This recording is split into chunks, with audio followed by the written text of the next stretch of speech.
Hello and welcome to another episode of Who Knew in the Moment podcast. I'm your host, Phil Friedrich, and today I am honored to have Kyle McDowell with me. Kyle is a multitude of things. He's a corporate leader, he's a public speaker, he's an author. And one of the things that I think you're going to hear in his story today is perseverance is what matters the most. And so in his story, there's opportunities to continuously work hard, and that has given him the platform that he has today. So, Kyle, thanks so much for being on. Oh, it's my pleasure, Phil. Great to be here with you today. Yes, sir. So talking a little bit about, the younger years for you, you grew up and your mom had a great career, but you also grew up in a single family house. Talk a little bit about that aspect of life for you. Well, there were several years of a single parent household. My mother ultimately remarried, but she by and large was the kind of motivating mentor. She was my role model. I mean, I really looked up to my mother. She instilled a sense of work ethic in me that I probably would not have gotten through any other means. The way that she, taught me the value of hard work. I'll never forget, man. Every time a new pair of Air Jordans came out, I would tell her, say, Mom, the new Jordans come out this Friday or whatever the date was. And she's like, well, you know what you got to do. And I would spend the next 2 weeks doing yard work, any kind of chore she could throw at me, washing cars or whatever, because I knew if I wanted something, you got to put in the work to get it. Yeah. So she established that in me very, very early on. And frankly, I didn't even realize what she was doing at the time. So yeah, so that she was obviously a huge influence on my work ethic and what came to be my later, my professional career. But I've worked since the age of 13, and ultimately kind of found my footing as to the types of things that resonate with me, that get me excited, that give me fulfillment, and that I'm passionate about. And you may have mentioned this before we rolled, or just now, I can't recall, but my first role in corporate America, I interviewed when I was 17 years old. Yeah. And in Florida, the legal age is 18, but I rolled the dice thinking that between the time that interview happened and the time the offer would come, if I were lucky enough to get an offer, my birthday would happen. I interviewed in June, birthday's in July. I started the job in August, and I spent another 28 years in corporate America thereafter. Yes. So talk a little bit about that first job. We got started in the banking world, which probably isn't, uncommon to a lot of, younger folks getting started. Yeah, But you're entering into that professional realm, right? And so being the young person, you're kind of picking up different things, how to yeah, socially act, how to interact with, so true. older people. Talk a little bit about, some of those early years for you. Yeah, so true. And since we're on this topic, my sister would kill me if I didn't tell this part of the story. Deal. So I worked I was hired by a regional bank in a tiny call center at a tiny little cubicle. I don't think even the bigwigs even knew where we were because it was a stuffy, dark area. But my sister actually worked for this bank prior to me. She had been on board for maybe 6 or 8 months, and she's like, Kyle, I'm telling you, this is something. You got to come check this out. And I was, as I mentioned, 17. So the idea of working for a bank in a tiny cubicle at 17, it didn't work for me, man. I Yeah. just wasn't excited about it. I was literally selling shoes at the time. I worked for the Athlete's Foot, similar to Foot Locker, slinging Yeah. those Jordans. And she said, you got to come. And I said, and I got tired of listening to her nag me about it. So I said, okay, Carrie, I'm going to go. Had the interview. She put in a good word for me, and I got the role. And I quickly learned, though, Phil, that a little bit of effort goes a long way in the Mm, corporate setting. yeah. And it was a really difficult transition. I guess that's a perfect example of ignorance is bliss, because I didn't know how to interact with other professionals, but I didn't not know how as well. So I Yeah. was authentically me. I was just me from the very beginning. And I realized, saying yes when others say no, maybe put another hour here, an hour there, raise your hand when a new opportunity is presented. Those types of things were kind of the gravitational pull that pulled me kind of farther and higher throughout my career. And I wouldn't change those years for the world. Now, there was a very difficult decision I had to make because I dreamt of going away to college at the University of Florida my entire life. Yeah. And once I landed that job, I knew that I either had to kind of see that through because I couldn't afford to go to school otherwise. The job was in Tampa. Gainesville is the home of the University of Florida. So I made the conscious decision at that point to ride out that role because I felt like it would pay for the rest of my undergrad. And that's Mm, exactly what happened. So I stayed in Tampa and went to school here. very good. So as you're progressing through, eventually you start figuring out, hey, the banking world's not for me, but something about the healthcare industry became attractive. So talk about, kind of pivoting from one industry to a next industry and just what that looked like for you. Yeah, so I spent several years at the bank. I want to say 6 or 8 years in hindsight. Now remember, this is back in the early '90s, and as each year approaches, my memory gets a little foggier for those back in the early '90s. But I spent several years there, and it was less industry specific and more kind of domain specific for me. Well, what does that mean? The call center environment is very fast paced, very diverse environment. You meet people of all walks, stay-at-home moms working a couple hours a week to professionals making it a career for them. So I gravitated towards that environment because it was exciting to me. Mm, I love interacting with people. I love being able to solve problems. So after several years at the bank, I had an opportunity to go work for a BPO, business process outsourcing company, who had just come to town. Actually, they had launched a 600 seat operation, and I had an opportunity to join that company, and it was for automotive. General Motors was our client. mm, So I started there. I had a team. It was one of my first leadership roles. I had a team of about 6 when I first joined. Half a dozen years later, when I left, I ran the whole facility. I had 600 employees. Still in my early 20s at this point. And as luck would have it, a very similar scenario in the healthcare space presented itself. So here's another company comes to town. They're opening a new facility. They got to hire a couple hundred people. Hey, man, you have experience launching a call center from nothing. Would you like to come join us here at WellCare, who is now called Centene? And never one shy of a challenge. I jumped at it. mm. I started that role. I had a team of about 200 direct reports. By the end of that first year, it was up to about 2,000. That's how expanding. That's how the company was just blowing up. It was right around the passage of the Affordable Care Act. So, and once I kind of got my sea legs in the healthcare space, it meant more. The things that we did every day, the things that I helped our teams do, had a great. They do have a greater impact on those we serve versus the financial services world. Mm. So the healthcare company I was with, it was a Medicare and Medicaid plan.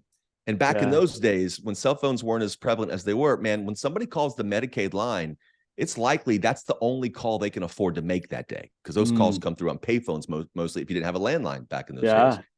So it occurred to me I had an opportunity to have an impact, not only on those that I led and those around me, but those that we serve externally, which is something that always motivates me.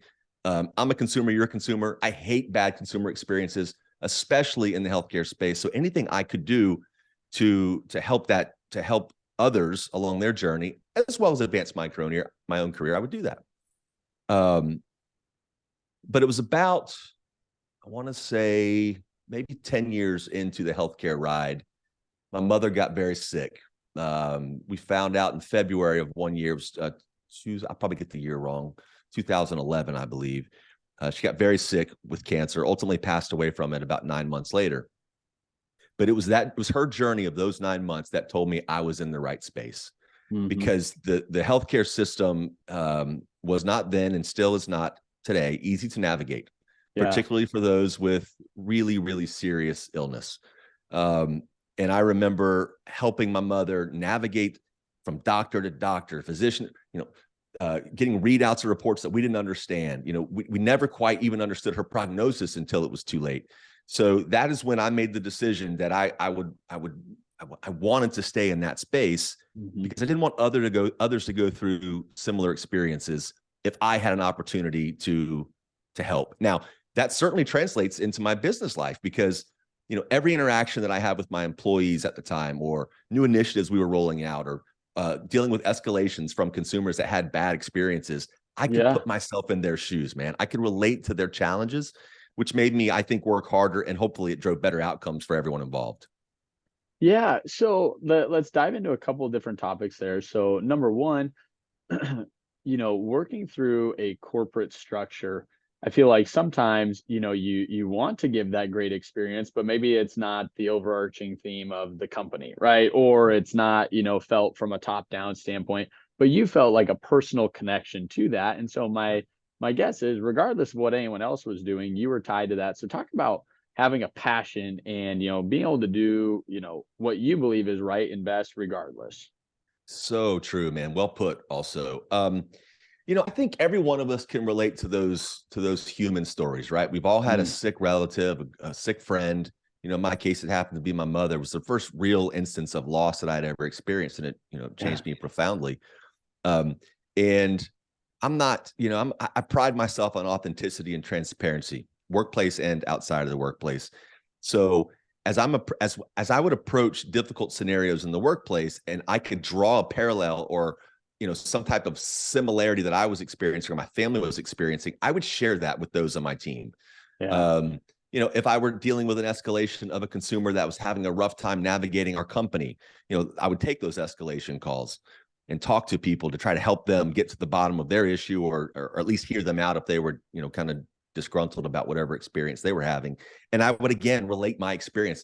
Mrs. Jones, I completely empathize with your scenario, and I would share some of those scenarios. And I believe the more, kind of jumping fast forward to where I am today, I truly believe when members of our team we can relate to members of our team, and we're authentic in that relatability, the very next thing to ensue is trust. When we're Mm, relatable to those that we lead and we are authentic and they know that we're in this for the right reasons for them, not just us, yep. trust comes.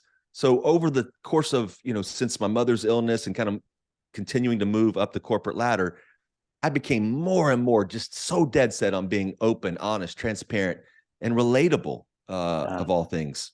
Because that is how I think when you can relate to someone on a human level in a team environment, especially in a team environment, but certainly in corporate America, you have a much better, the odds become exponentially greater for better outcomes. And I've seen it with my own two eyes. So, but I'll share one other quick story though, if you allow me. Yeah. When we got to the end of the road from my mother, I'll never forget this. And I've told this story a number of times. Um, she was literally on her deathbed in a hospital, and she grabbed me by the hand and she said, Kyle, it's not supposed to be like this. Mm, And I said, Mom, what are you talking about? What's up? What do you mean? She said, I worked my whole life. She was 62 at the time, not retired, still worked full time, still had her laptop in her lap the last several weeks of her life. yeah. She said, which is not a great story. She said, it's not supposed to be like this. And I said, what do you mean, Mom? She said, I worked my whole life and I'm never going to be able to enjoy the fruits of my labor. Mm, I'm never going to, like, it's not supposed to happen. I'm never going to get to travel the world, all these things that I wanted to do post corporate. yeah. And brother, that changed my life forever. That conversation changed how I approach leadership. It changed how I approach those that I lead. It changed how I interact with everyone. That one single conversation. And I don't know that she realized how profound that was for me. But it was a real breath of fresh air and a wake up call for me. And I've never been the same. Yes. So diving into that, I think not only did it give you perspective and more motivation on, delivering a world-class experience in your profession, but I'm sure there's also an aspect that it changed your life and the way you, want to interact with your family, your friends, right? And not just leave it all until, well, hey, hopefully someday after 65, I can do those things. So talk about a perspective shift, just having, gained that wisdom and experience from your mom. Interestingly enough, I essentially led two lives for many years. There was Mm, corporate Kyle, yeah. and then there was not corporate Kyle. Yeah. And they weren't very similar. Much more buttoned up on the corporate side, very, very driven, Yeah. kind of a results at all costs kind of guy. Like, Mhm. if you got to work all weekend, you got to work all weekend, like not really in touch with the human side. Yeah. Now, in hindsight, it wasn't the right approach. But while I was in it, and this, by the way, this is probably, I was in corporate America for 28 years. This was probably the first 20 to 22 of it were the real hard charging years that, results mattered more than the people that delivered the results. It was just, that was how I approached, and it worked. I delivered fantastic results. I always delivered. But you talk about these sentinel moments. That conversation was the beginning of me starting to soften on the way I treated people inside the workplace, which led to me ultimately developing the principles that were the guiding force for the book that I released last year. And that's when it occurred to me. if you want, when I documented the principles, if you want true followership inside the workplace, if you want people to really get behind you, be better than they were yesterday, and follow your lead because they trust you, they have to sense back, as I mentioned a moment ago, they have to sense that authenticity. Yeah. So then, now that I'm living these principles, these 10 We's that I created, I found myself recognizing the disconnect that I have between my personal life and my professional life, and then I felt like a tremendous hypocrite. Yeah. Right? Which was a real eye opener for me. It's like, if I want to be perceived as this authentic, relatable, trustworthy guy that's in the foxhole with you, I'll do anything for you as long as I sense you'll do the same for me, then I need to be that same person inside and out of the Yep. office.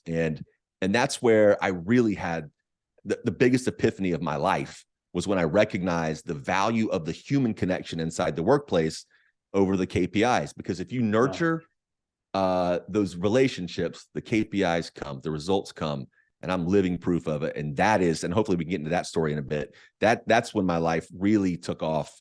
And now I'm in chapter 2 of my career, and it never would have happened if I didn't have that realization about the importance of the people over the numbers. So I love that. Now, one thing somebody listening just heard was, well, Kyle, you were, grinding in the corporate world, but that's what probably allowed you to scale the ranks. That's what Yep. allowed you to become a senior vice president. If you Right. don't do that, there's a good chance that you didn't become a senior vice president, and That's then right. do you have the platform? Yep. So talk about finding Great call. that act, right, of, we can't work 4 hours a day and expect to have a lot of career success. That's probably not a realistic, attainable goal. At the same token, there's a difference between working 17 hours a day and having Right. other relationships go by the wayside in our pursuit of career success. So talk about, that juggling act, if you Yeah. will. Man, I am great observation on your part. I am absolutely well aware that when I talk about my approach not being necessarily the right approach, but it also allowed me to ultimately lead teams in the tens of thousands. Yeah. Uh, it sounds a little backwards. I'm convinced on 2 fronts. The hard charging, banging on the desk approach, it absolutely works. It Yeah. absolutely works, but it's not sustainable. Mm-hmm. And you alienate those around you. You promote this me and my and I environment that people really won't gravitate towards. They might initially.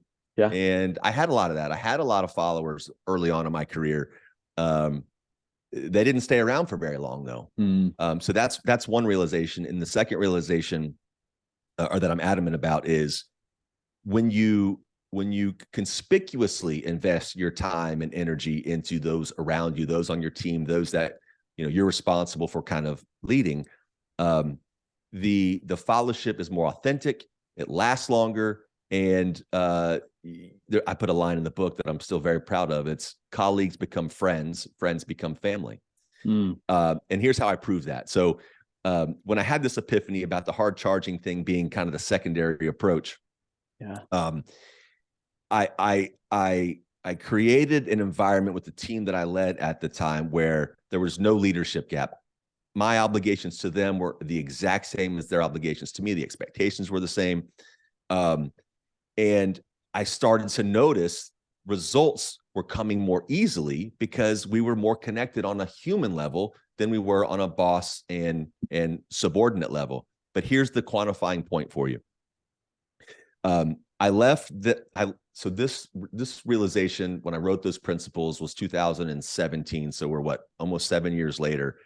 The teams that I led from 2017 and beyond, I still have one-on-ones with many of those same direct reports, and I haven't Mm. worked with them for years. We Yeah. meet once a month, every 6 weeks or something like that. A handful of people who and sometimes the conversations are, "What can I do for you?" And they'll ask Mhm. me that. I'll ask them that. How's the job going? Any challenges that I can help with? And they ask the same of me. I don't have that experience with any single person from years 1 through year 22 of my career. Mm. So that tells you something, right? That my Yeah. paradigm change and my approach to how I led people connected me to them and them to me in a way that is so much more genuine, lasts longer, and I have genuine, deep relationships with these people, none of which I Wow. can say is true for the first 20 plus years. The proof is in the pudding, sir. I Crazy, love right? that. That's a Yeah. great realization. Yeah. Now, for you, kind of reflecting on that, I think, once again, somebody listening is hearing, well, Phil, I'm having that realization. I want to make the change. I've led this way, but I'm open to a new opportunity. How do I go about swallowing my pride, a Yeah. little bit of my ego, and being open to making that change and seeing where it can go? You don't need me to answer that. You just answered it, brother. Swallow it. That's it, brother. That is it, Yeah. man. The, the, Yeah. the day that you realize you don't have to be the smartest in the room, you don't have to have the loudest voice, you don't have to have the biggest business card or the fanciest title. And you realize it's so much less about you and so much more about those around you, those that actually do the work. Let's be real. When you're an SVP at a Fortune 5 company, you don't do any real work. Yeah. You don't. You lead people, you empower them, you get the most out of those teams, and you deliver results via them. So the closer I can get to them and they sense that I am not in it for my own personal gain, man, it is a profoundly beautiful experience. Yeah. It really, really is. So you got to, for me, it was a kind of a two-step process. So, and we'll just jump into this. So the conversation I shared with you that I had with my mother, where it was it hit me so hard about, it's not supposed to be this way. I told myself at that point, if I was ever given an opportunity to lead an organization in a way that I had never been led, just warts and all, complete authenticity and transparency, no leadership gap, I was going to do it. Well, a few years later, I had the opportunity. I joined a company that I was to lead about 15,000 people around the globe. And the night before, I was scheduled. And by the way, that environment that I joined was largely toxic. I was warned ahead of time. Very difficult client. Lots of seniority and tenure on the team, so a lot of people kind of stuck in their own ways. The person before me who had the role was unceremoniously dismissed. The person before that was also asked to go do something else. So I knew I was entering kind of a pressure cooker. Yeah. The night before I was to meet with the top 40 or 50 people in that organization, I said, okay, dude, this is gut check time. Like the last several years, you've said, if you were going to get an opportunity to lead differently and do something really different, have an impact, you were going to do it. So the night before, I'm in Lawrence, Kansas, in my hotel room. I had no idea what I was going to say the next day. I was terrified. I was terrified. But I knew what I didn't want to be. I didn't want to be another start shirt telling them how great I was and what I was going to do for them and take us to a promised land. So I just started typing, man, and I created this presentation that, with no planning, it was nothing. It was completely organic. I ended up with 10 sentences, and they were essentially at the time I called them our rules of the road. Yeah. Each of those 10 sentences started with the word we. And I'm not that creative, Phil. So I have the 10 we's in front of me. Yep. And I stepped out in front of those leaders the next morning and shared it with them. It really resonated with about half the group. A quarter of the group was kind of skeptical, and the last quarter was really excited. So that's a very long answer, but here it is in a nutshell. Swallow that ego, document and share your principles. I think too many times, and especially in the corporate world, but in most team environments, the team is not crystal clear on what the objectives are in terms of how we behave. A lot of companies have mission statements and value statements, and they're they look great on a wall. They're great bumper sticker material, but they don't set the stage and the guidelines and the essentially rules of the road for how the team will interact with each other. Yeah. And to do that, and once you establish these principles and share them, because a principle is just a fundamental belief. It's something that we hold to be true. And if we can get a team of people to subscribe to these principles, we're all on the same cadence. We're reading from the same hymnal, for lack of a better expression. Yeah. It makes execution so much easier. And believe it or not, you can have fun with the team. So once you swallow that ego, you document and share your principles, be open about them. And the toughest of all is to lead by example. Because if you share these principles, or you share our rules of the road, and you don't live them every single day, you are a hypocrite. The team sees that. The trust is not there. And so the results won't be there, at least not from a sustained point of view. No, but you nailed it. You nailed it. It's all about ego. No, well, and so one story I want to highlight specifically, because I think so many people have heard this spoken about, but then the implementation doesn't match what's talked about, right? The proof isn't in the pudding. And so, Kyle, you shared a story where person on the team came to you and said, hey, I'm looking at a new job opportunity, and Yeah. I just, I wanted to talk through that with you. And, once again, I've seen companies say, all right, well, hey, there's your 2 weeks then. And they're like, Good well, I luck. didn't even say I took the job. And they're like, Yeah. well, yeah, but if you're considering it, like, I'm out. And I Yeah. always tell people, I go, it's, I can understand the being slightly offended, right? You like to think you're taking care of your people, and they're out there looking somewhere else when you're sitting here given opportunities and making a paycheck.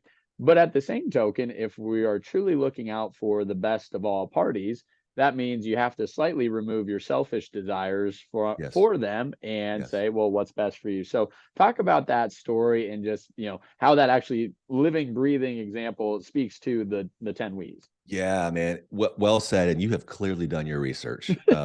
So thank you for that.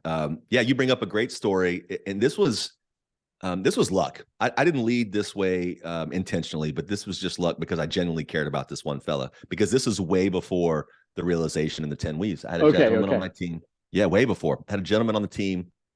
Um, name's John, who followed me. We worked together at several different companies. Great guy, great man, really great, just a good person. He had an opportunity. He came to me. He felt open enough, which was rare at the time. I didn't think in hindsight, I don't think many of my team members would have been this open, but he was open enough to say that he had been contacted by another firm, had a great job opportunity, and he was going to go for it. And because I cared about him more than the results that he delivered, I offered to help him. We did mock interviews. I helped him with his resume, and I was his biggest cheerleader. And lucky for me, he didn't get the job. Yeah.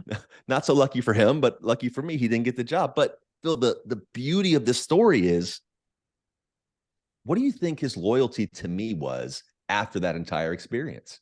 Forget about, right? Yeah. Forget about it. Because here's a guy, my boss, I hate that word, but my boss is someone that genuinely cares about me and my ability to improve my standing in the world, take care of my family, and grow. Here's a guy he's setting all the corporate BS aside, and he's doing that for me.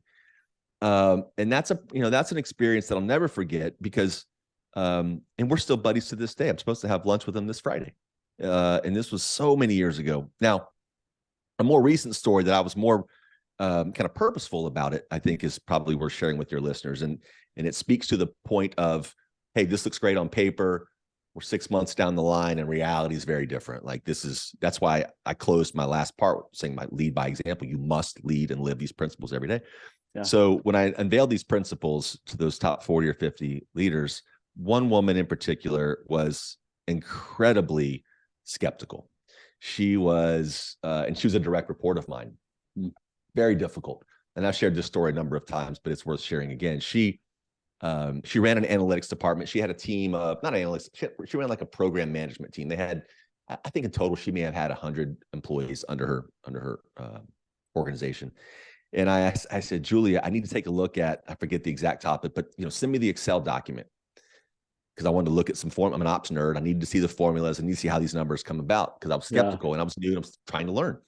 And Julia sent me a screenshot of an Excel document, which is not helpful at all. If you ever worked in Excel, you can't see the form. You have no idea. I said, come on, man, can I please? So long story short, for the first several months of my role, of my tenure in that role, this one person was incredibly difficult at every turn. But one of my principles is we embrace challenge. And if I would have reacted the way that I wanted to, don't get me wrong, man, I wanted to go, WTF, what are we? Yeah. I wanted to be that guy. Yeah. But I knew one of the principles that I was evangelizing, we embrace challenge, would come across as garbage the first time I'm presented with a challenge. I would have allowed my business card and my title to trump the principles. And the principles came along with this notion that you're accountable to them, I'm accountable to them, we're all going to live them until Kyle doesn't want to live them. That I didn't want to be that guy. Fast forward to today, she has 15,000 employees. We still meet monthly, if not every 6 weeks or so. I consider one of my closest work colleagues that I've ever had. And as a matter of fact, I gave a talk at her company about a year ago, and she introduced me to the team about 70 people and said, the truth is this guy and I didn't get along very well for many months. Yeah. So I just love that story because had I reacted the way that we're all inclined to react when a member of our team is difficult with us, put our chest out, I'm the boss because I said so. I truly don't think you and I'd be sitting here today. Yeah. I believe that because the principles I had written and started to evangelize, they would have been hollow. And I've never, by the way, Julia was also one of the loudest voices in my ear telling me to write the book. Yeah. So a real full circle story. And I just truly believe, and the premise of your question is so spot on, man. It's one thing to say it, you got to live it over and over and over and over again. I wear a bracelet with one of the we's nonstop, right? To just remind myself. So anyway, that's a couple of great stories around not just saying it, but living it, because that's where that's where the value is, living it. Yeah. Now, to create change in a culture, it's hard, right? I mean, you have to live it. You have to get people on the same bus. They have to live it, right? And it's a lot. So I think one area that can be debated. So I mentioned to you, I'm a sports guy, right? So I played basketball my whole life, and then I got a coach for a while. So that's a passion of mine. And the topic was always, well, do you recruit guys that fit your style, or do you adjust your style for the people that are on your team? Great. And I sit there and I go, well, I've watched Nick Saban coach, and I don't think he's adjusting too much of his football coaching style to each individual guy. I think I've seen him argue or yell at every single player, but he went out and probably strategically recruited players that can handle the way that he leads a team, right? Sure.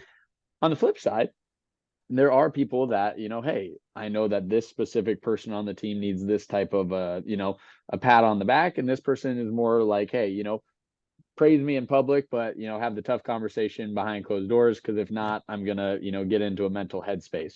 Yep. So as you think about that, hey, creating change in a culture, maybe the wrong people are on the team, or how do we go get the right people moving forward to adjust? So talk about that, because it's not going to be an overnight success, right? It takes time, and it's got to be the right people doing the right things. Yeah, man. And I think that's where a lot of leaders get it wrong, or companies more broadly get it wrong, is they announce a change initiative or a transformation initiative and expect it to be a series of events with a finish line.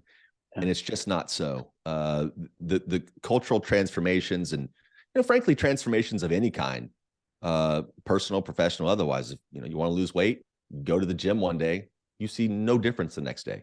You don't see a difference for some time. Likewise, on a transformation in terms of a transformation in corporate America, you set those principles, you live them, you evangelize them, lead by example over and over and over and over again. You're still never there. You're never there. But you bring up an interesting notion that I'm pretty adamant about. I think, do you have the team conform to your style, or do you treat everybody differently? I think the answer to that question several years ago, especially before the pandemic, is different than the answer now. At least it is for me. Yeah. I think that there's been a huge shift in how everyone views their work, the things that they'll tolerate, the things that they consider to be perks of the role versus, things that drag them down. Just nearly every way that we view our work, in my mind, has changed. And for decades, if not centuries, the employee was always forced to conform to the way of the business. I mean, listen, early in my career, I was yelled at, literally. I mean, voices raised, right? I think you and I might be close to the same age. I'm sure I'm a little bit older, but you may not remember this. There were times when voices were raised, fists were literally pounded on the desk. Can you imagine that today? That doesn't work. So last decades, many decades or centuries, that was the case. Now, employees and workers have more options than ever with the proliferation of work at home and hybrid work. You can work for a company in another time zone, another hemisphere for that matter. Yeah. And again, back to authenticity, and I would marry empathy for this part of the conversation. If you want to really get the most out of your team, and I don't mean just results from like suck every last ounce of energy out of them. I don't mean that. I mean, have them reach their highest and best potential. You must treat people differently. You must go at them in ways that resonate most with them. The Saban approach is that's a great example, but I'm certain even even within his own way, he has nuanced approaches to how he deals with a struggling player versus, right. There's got to be, you mentioned you coach. That's just how life is. And I think that's where a lot of people get it wrong. As I mentioned earlier, is this one size fits all. We're doing this big transformation. It's like that old cliche. What is it, Phil? Morale will improve. The beatings will continue until morale improves. Yeah. Right. No chance. Right. So right. I think the pandemic had a lot of impact, obviously, on our work lives, but none more profound than how we must lead differently or get left. Listen, a lot of the work that I do, whether it's speaking or consulting, I'm working with clients that they are interested in change, but a lot of times that change is in their mind, it's a check the box. Let's bring a best-selling author in, have them say a few words, and the next day it's all kumbaya, unicorns and rainbows. And it just ain't that way, man. It's just not that simple. So I really, truly believe in kind of in an almost bespoke manner, leading in a way that resonates most with each individual on the team, for sure. Yes. Now, for you, as you progress through your career, you've switched companies before, and there's probably many good reasons as to why we switch from one to the other. But then, as of recent, you made the switch to go from corporate life to entrepreneurial life. And, the thing that I think a lot of people would say is, gosh, you're senior VP of a Fortune 100 company. I mean, that's probably a pretty good lifestyle. Like, why the heck would you get rid of that to go to a unknown lifestyle? And what I know, or what I've gathered from, learning about you, is it's the passion part of it. So talk about being willing to make a jump, take a risk in something because of the belief you have in the mission of the something. Yeah, so that sentinel moment I talked about a bit ago when I introduced the 10 W's, the principles, I was very adamant and deliberate with my team to say, you don't have to live these. I'm going to live them every day. I was with the largest pharmaceutical company in the US. I ran the world's largest mail order pharmacy, 53 million prescriptions a year, had 15,000 employees. I oversaw P&L in the billions. I had an operating expense budget of north of $2 billion. But I was miserable. Yeah. I was miserable. There comes a point in everyone's life that, and it's easy, by the way, I'm not naive, man. It's easy to give this next answer after you've had a very successful run. You've been able to put a savings account together. I'm not naive to that. Yep. I wish that I found the connection between passion and money earlier in my career. I don't know where I'd be. Who knows what I would have done or could have accomplished, but I was not happy. I was working way too many hours, traveling way too much. Probably worth noting, prior to that, in another role, it cost me a marriage. I was just so focused on my career. I was never home. And I realized, the words from my mother replayed over and over again. It's not supposed to be like this. So I got to a point where I felt secure enough from a financial perspective that I could make the leap and do something different. But I still didn't have any intention of writing the book. I didn't have any intention of starting my own firm. I didn't have any intention to be traveling the country delivering talks until so I left that pharmaceutical company, and I was on the bench deciding what was going to be my next play. And I had this internal debate. Okay, do you go back into corporate America, try to lead another big transformation, have an impact on a finite group of people? Or if you really believe in these principles that you've written, and you really believe that you're onto something that people will really care about and can benefit from, prove it. So I never forget this, man. One evening I was sitting with my fiance, my now wife, and I'd been kicking this idea of a book around for several weeks. Hadn't told anybody, though, nobody. And I'm the kind of person, when I say it out loud, it's on. There no mulligans. So I mentioned it to Sam, and of course she was so supportive. And then I mentioned it to a few other people that I worked with previously at the company where I unveiled the principles. And one of them chuckled, a guy by the name of Drex. He chuckled and said, I was talking to so-and-so about you. And we both said, when's that guy going to write a book? And it was serendipity at that point. Yeah. But I can't state enough, man. I am so aware of how cliche it sounds. It's always the wealthiest of the world that say money doesn't matter. Yep. It's always the person that doesn't have those problems that talks about the problems not being real. Yeah. I'm not naive to that. Yeah. But I truly believe if we must spend north of 80,000 hours of our entire life working, because that's what the average US worker spends, 81,000 hours of our time on this planet is spent working. It should not be something we loathe. We shouldn't fear it. The Sunday scaries should not be a thing. Yeah. We should not have to worry about someone being distrusting, or someone that's saying things they don't mean, the corporate bureaucracy that we've all seen. Those things don't have to be. You don't have to live that way. And if you're in that environment, you can do what I did, and you can continue to climb that ladder, alienate people along the way, deliver great results, but not have a real impact, not a long-lasting legacy. I like to ask this question to my clients: what is your leadership legacy? Yeah. How will people remember you? Wow. We think of legacy in terms of like professional athletes and stars and those things, but you have a legacy. Yeah. So I just want people, that's part of my mission now, is to get people to realize you have a choice. It doesn't have to be toxic garbage, and you control your own destiny. Yeah. I had no idea what it would take to write a book. I had no idea what it'd take to launch the speaking company that I'm doing now. But that's okay. That's part of the journey. Yeah.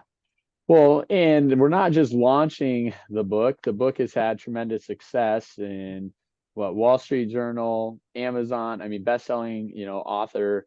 So somebody out there has the ability to go get 9,000 different leadership books. They have 9,000 different options, but there's something about your book that's really resonating with people, right? And I think, to your point, something you said earlier, it's not an I, it's not a me, it's not an what I can do book, it's a we conversation. So talk a little bit about what you think your book hits on maybe a little bit differently than some of the other options people have out there.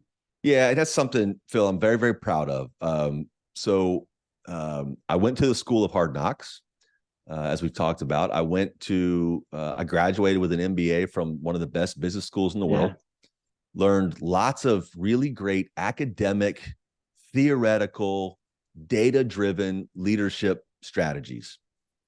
But I don't think I ever was in a position in any of those experiences that would replace the real connections that come with leading teams, right? And that's where I think a lot of so-called leadership experts and gurus get it wrong, is they lean on things that sound good in theory. Maybe there was a study or a survey that said, this type of approach yields this type of better results. My book and the principles that I am so married to now are real. Yeah. I have watched people change how they lead. I have watched people change how they view their work.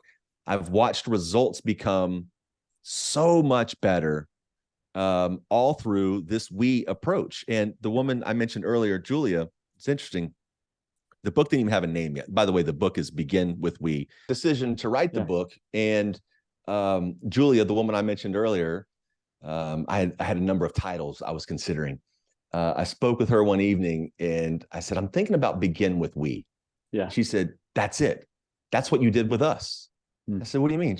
I didn't put this together. She said, you came in and talked about these principles and how they were going to be our guiding principles.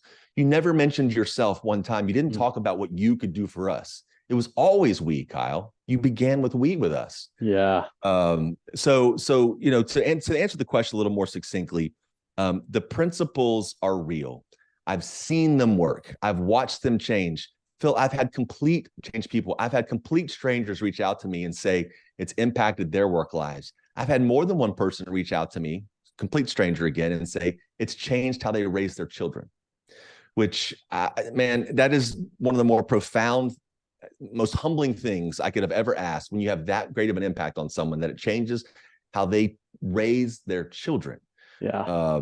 So for me, it's been the real, and by the way, I was very purposeful and wrote the book in very plain language. I think it's another thing a lot of experts or gurus get wrong is they overcomplicate things. And it's really just about the people, and being empathetic to their situations, empowering them to be their best, being there for them when they stumble, and helping them reach new heights. That's the goal of a leader. That's the role of a leader in my mind. Yes.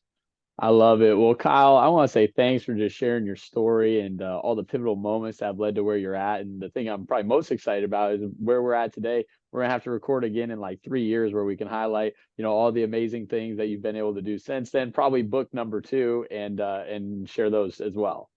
Yeah. Hey, man, Phil, it was great to be with you today. I really, really appreciate the opportunity. You're doing a lot of great things, good work, and I'm happy to be a part of it. Thank you again.